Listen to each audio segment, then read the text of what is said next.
Kurikulum 2013 atau K13, Kurikulum 2013 sudah diberlakukan sebagai kurikulum nasional sejak tahun ajaran 2013 atau 2014. Sebagai kurikulum nasional, kurikulum 2013 memenuhi kedua dimensi kurikulum.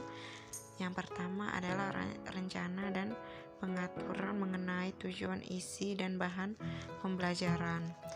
Dan yang kedua, cara yang digunakan untuk kegiatan pembelajaran. Kurikulum 2013 bertujuan untuk mempersiapkan manusia Indonesia agar memiliki kemampuan hidup sebagai pribadi yang warga negara yang beriman, produktif, kreatif, inovatif, dan efektif, serta mampu berkontribusi pada kehidupan bermasyarakat, berbangsa, bernegara, dan peradaban dunia. Pemenuhan beban kerja dan penataan linearitas guru bersertifikat pendidikan dalam implementasi pembelajaran pada kurikulum 2013 mengacu pada ketentuan perundang-undang.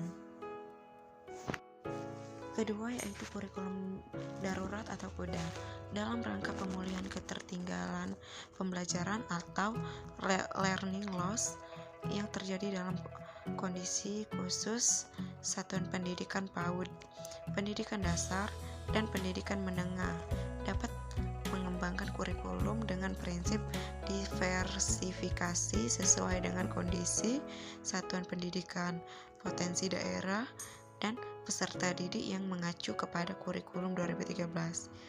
Pendidikan, potensi daerah, dan peserta didik yang mengacu pada kurikulum 2013 dengan kompetensi inti dan kompetensi dasar yang disederhanakan atau kurikulum darurat. Hal ini bertujuan untuk memberikan fleksibilitas bagi suatu pendidikan untuk menentukan kurikulum yang sesuai dengan kebutuhan pembelajaran peserta didik. Pelaksanaan kurikulum harus memperhatikan usia dan tahap perkembangan peserta didik pada PAUD dan mencapai kompetensi pada kurikulum, bermaknaan dan kebermanfaatan pembelajaran untuk pendidikan dasar dan pendidikan menengah termasuk pada pendidikan khusus dan program pendidikan kesetaraan.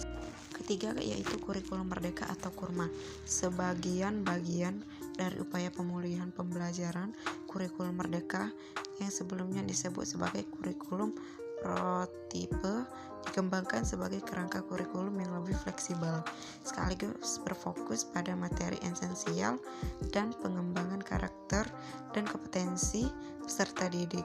Karakteristik utama dari kurikulum ini yang mendukung pemulihan pembelajaran adalah 1. Pembelajaran berbasis proyek untuk pengembangan soft skill dan karakter sesuai profil pembelajaran Pancasila. Kedua, fokus pada materi esensial sehingga ada waktu yang cukup untuk pembelajaran yang mendalam bagi kompetensi dasar seperti literasi dan numerasi.